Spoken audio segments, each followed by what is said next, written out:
I left my mom's house the same night we finally said everything we'd been holding back for years. I was 26, working remote data entry from a laptop on the kitchen table. After my dad left, we made it work for a while, but by February, the silence between us started feeling hostile. One argument too many, and I packed what I could into my car and drove off. 4 days later, I found a place in Wilmington, Delaware, third floor of a plain brick building off Maryland Avenue. Rent was $855, no utilities included. The landlord, Don, was an older guy with a gray mustache who showed me the place in under 10 minutes, handed me the keys, and left. No background check, nothing. It was small. 1 bedroom, narrow kitchen, bathroom where the shower head tilted slightly left. Didn't matter. It was quiet. That first night felt like I could finally breathe again. The first 2 nights, nothing happened. On the third night, I woke up to footsteps above me. Not normal walking. Fast, light. Like someone pacing quickly back and forth or jogging in place. I stayed still and listened. It went from one end of the ceiling to the other, then stopped. Maybe 30 seconds total. I figured it was just whoever lived upstairs. The next night, it happened again. Same time, around 1:20 a.m. Same pattern. Fast passes across the ceiling, then silence. By the end of the week, it was every night. There were things that didn't make sense. No build-up, no sound of someone getting out of bed, no TV, no toilet, nothing. Just silence, and then suddenly movement, like it started mid-action. I texted Don. "Hey, the person above me, are they up late every night?" He replied the next day. "4th floor's empty. Has been since November." I stared at that for a while. I told myself he was wrong, or someone was staying there without him knowing. Old buildings carry sound weird. There's always an explanation. I tried to ignore it. That worked for a few days. Then, Thursday night, I woke up at 1:09 a.m. to the same footsteps, but heavier this time. Not light pacing anymore. Each step had weight to it. You could feel it through the ceiling, like someone was actually running now. I don't know why, but I got up, grabbed my keys, stepped into the hallway, and went upstairs. The 4th floor felt off. The air was colder, stale, like a room that hadn't been opened in a long time. The hallway light at the far end flickered every few seconds. 4 doors, all closed. I stood outside the unit directly above mine, 4B. I put my ear close to the door. Nothing. No movement, no breathing, just silence. I stood there for maybe a minute, then went back downstairs. The second I laid back down, the footsteps started again. Not a few seconds later, not gradually, immediately, like they had been waiting. After that, I started paying closer attention. The footsteps always stopped the moment I fully woke up. Not when I opened my eyes, when I actually became aware of them. And if I stayed still, really still, sometimes they'd start again, like whatever was up there thought I was asleep. One night, I tested it. I kept my eyes closed when I woke up to the sound, slowed my breathing, didn't move. The footsteps kept going, back and forth, faster this time. Then they stopped, right above my bed. I could feel exactly where it was standing. I stayed completely still, and then, One step, just one, directly over where my head was. I sat up. Instant silence. That was the first time I felt genuinely unsafe in that apartment. After that, it got worse. If I moved to the couch, the footsteps would shift to the living room area above me. If I went into the kitchen, same thing. It wasn't random, it was tracking. I called Don the next morning and told him everything.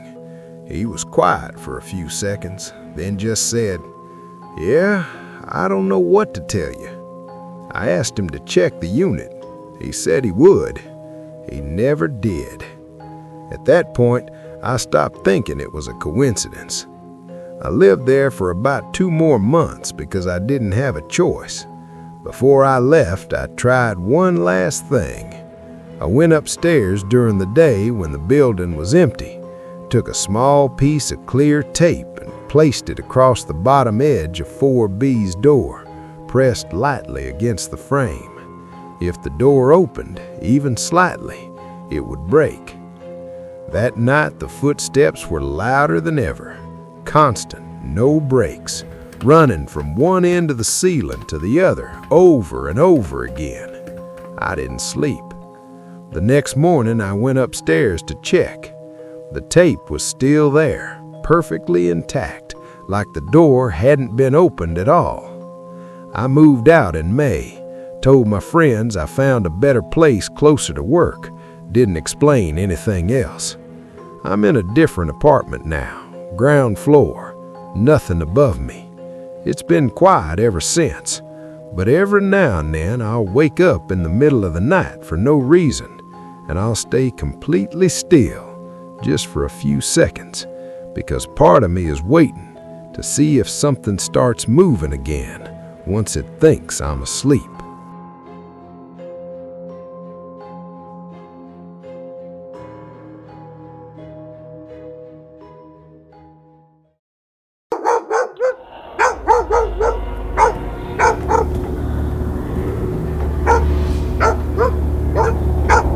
My name is Claire, and I'm going to tell you about the 4 months I spent living above a dead woman. I didn't know that's what I was doing. I want to make that clear right away. I thought I was just starting over. The divorce was finalized in March. I got almost nothing. 14 years, and I walked out with my clothes, my dog, a 7-year-old beagle named Hook, and a settlement that was just enough to cover first and last month's rent somewhere decent. My ex kept the house in Brookline. That was the part that really dug into me. I'd picked out the tile in that kitchen. I'd planted the hydrangeas out front. None of that mattered. The place I found was in Dorchester, a rental. 2-story row house, narrow, the kind that shares walls with the neighbors on both sides. The landlord was a guy named Terry who I never met in person. Everything was handled through email. He lived in Florida. The rent was $1,400, which in Boston is basically a miracle, and I told myself the neighborhood was fine, that I was being a snob, that this was what a fresh start looked like. I moved in on a Saturday in April. The weather was that specific Boston April weather where it's almost nice, but there's still something cold underneath it. I unpacked boxes, I ordered Thai food, and sat on the floor of my new living room and let Huck crawl into my lap, and I told myself I was okay. I wasn't okay, but that's not the story. The first time I heard the noise was maybe 3 weeks in, middle of May. I'd been asleep and something pulled me out of it. Not loud, more like a low sound at the edge of hearing. A hum, almost rhythmic. I lay there for a minute listening, and then it stopped and I went back to sleep. Hook started acting strange around that same time. He'd always been a calm dog. easy, but he started sitting at the basement door, which was just off the kitchen, one of those old hollow core doors with a skeleton key lock, and staring at it. Not barking at first, just sitting, his ears forward, his whole body still in that way dogs get when they're tracking something you can't hear. I checked the basement I don't know how many times. It was unfinished. Exposed joists, a concrete floor, a water heater, some old wooden shelving units left behind by whoever lived there before. Cold down there, even in May. I'd walked the perimeter, moved boxes around, looked for anything, a pipe issue, a nest. I never found anything. Then one night, I remember it was a Wednesday because I'd just gotten off a work call that ran too late. I heard something different. Huck was going absolutely berserk at the basement door, and underneath his barking there was something else, coming from below. It sounded like crying, not loud, muffled, the kind of sound that you're not sure you're actually hearing or if your brain is building it out of ambient noise. I stood in the kitchen for probably 2 minutes not moving. Then I went downstairs with my flashlight on and I walked every inch of that basement and I found nothing. The sound had stopped by then. I called Terry. He said old houses make noise. The pipes expand and contract. Probably an animal in the walls. He said it in the way people say things when they want you to feel stupid for asking. Then in early June, it just stopped. The sounds, the hum, all of it. Huck stopped sitting at the door. I figured Terry was right. Pipes, animal, whatever. I let myself forget about it. 3 weeks went by. Normal weeks. I started running again. I bought a coffee maker I actually liked. Things were okay. And then one morning I walked into the kitchen and there was a smell. It wasn't strong at first. Something sour and wet underneath everything else. I checked the trash, checked the fridge, bleached the drain in the sink. It didn't go away. It got worse. By the 3rd day, it was everywhere in the kitchen, heavy and warm, even though the weather had cooled. It was the kind of smell that gets into the back of your throat and stays there. I'm not a squeamish person. I grew up with brothers. I know what rotten things smell like. But I told myself it was something in the walls, a rat. Something died in the walls, I kept saying. I called the city. I called an exterminator, and then finally, a week after the smell started, I called the police, mostly because I didn't know who else to call. 2 officers came. One of them went down into the basement while the other one stood with me in the kitchen.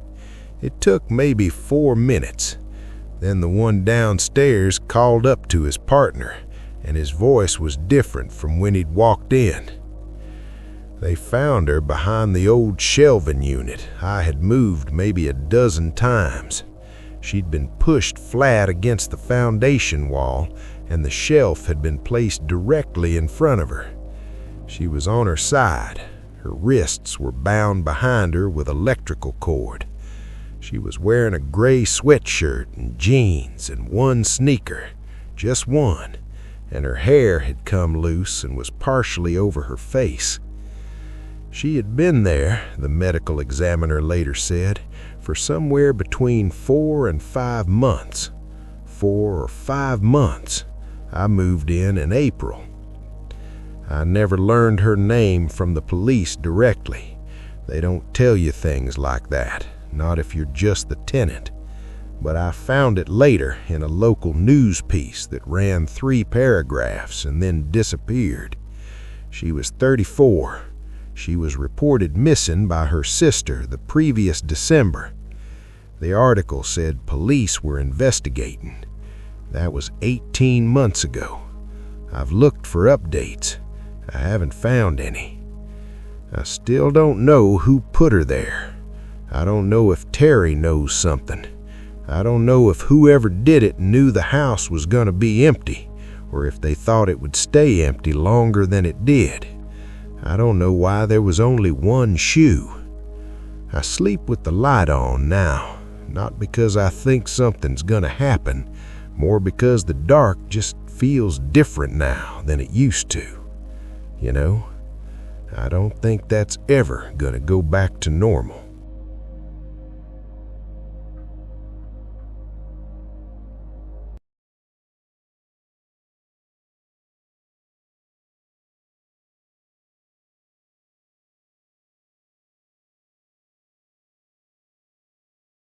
I was 23 when I signed the lease on my first apartment.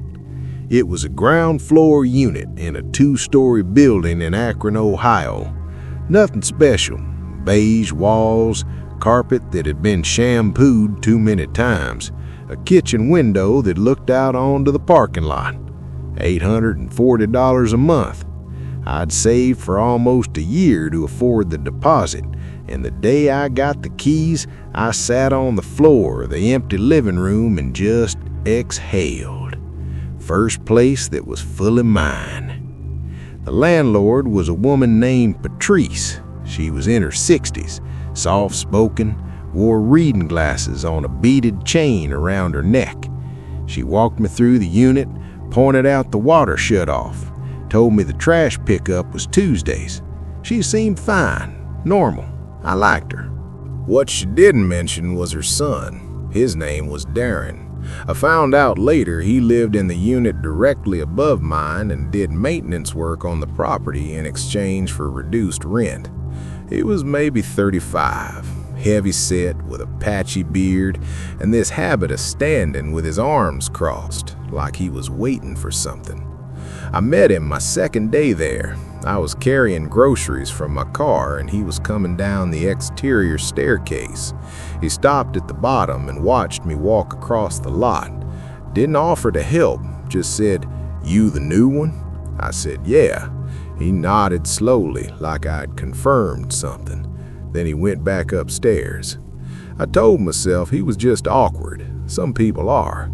The first thing I noticed was the door, specifically my front door. Twice in that first week, I came home and found it unlocked when I was certain I'd locked it. The second time, I stood in the doorway for a full minute before going in.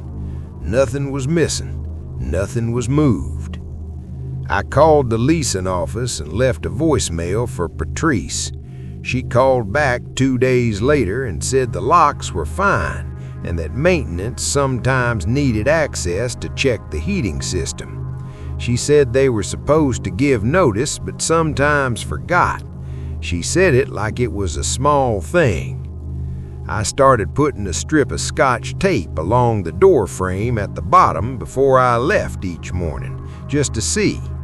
3 days in a row I came home and the tape was broken. I bought a chain lock from the hardware store and installed it myself that same night. About 2 weeks after I moved in, Darren knocked on my door around 8 in the evening. He said the tenant above, which was him, had reported a dripping sound and he needed to check under my bathroom sink. I let him in because I didn't know how not to. He was in there maybe 4 minutes, came out, said it was nothing, and left.